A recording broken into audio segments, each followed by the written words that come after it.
Guys, मेरा नाम Juliana है। तो आज मैं आपको एक स्टोरी बताऊंगी। हाँ, मुझे पता है कि ये कहानी ज़्यादा डरावनी नहीं होने वाली, लेकिन फिर भी मुझे ये स्टोरी काफ़ी परेशान करती है। ये हादसा मेरे साथ करीब 2017 में हुआ था। कुछ वजह से मेरी मम्मी को जब उस एरिया से अलग एरिया में जाना पड़ा, जॉब की तलाश में, जहाँ पर वो अक्सर ट्रैवल किया करती थी। ये घटना होने से कुछ दिन पहले उन्होंने मुझे बोला कि वो कुछ दिन के लिए घूमने जा रही है।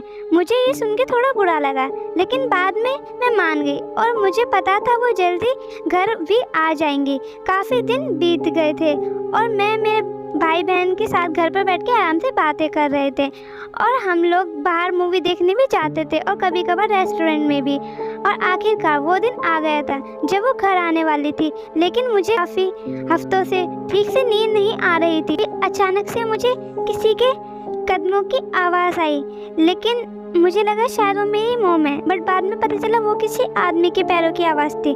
उसके बाद मैंने उस पर ज़्यादा ध्यान देना सही नहीं समझा, क्योंकि हमारे पड़ोस में और भी पड़ोसी रहते थे, इसलिए। और फिर वो आवाज़ आना बंद हो गई। मुझे काफ़ी नींद आ रही थी।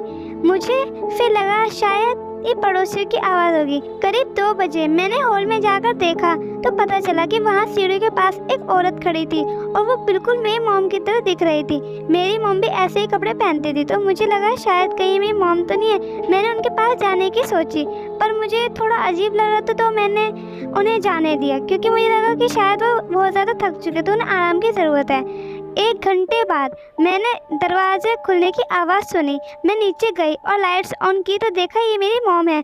उन्होंने मुझसे पूछा कि तुम इतनी रात को यहाँ पर क्या कर रही हो। मैंने उनसे झूठ बोला कि मैं यहाँ पर रहकर आपका इंतज़ार कर रही थी। मेरे दिमाग में बार बार वही बात चल रही थी। मैं बस यही सोचे जा रही थी, आखिर वो औरत थी कौन और वो बिल्कुल मेरी मॉम की जैसी क्यों दिख रही थी। शायद कहीं ऐसा तो नहीं क्योंकि मैं उन्हें बहुत ज़्यादा मिस कर रही थी तो मुझे हर जगह वही दिख रही थी, या फिर हो सकता है ये मेरा वहम हो। हालांकि मुझे इस बात की खुशी है कि मैं उस औरत के पास नहीं गई।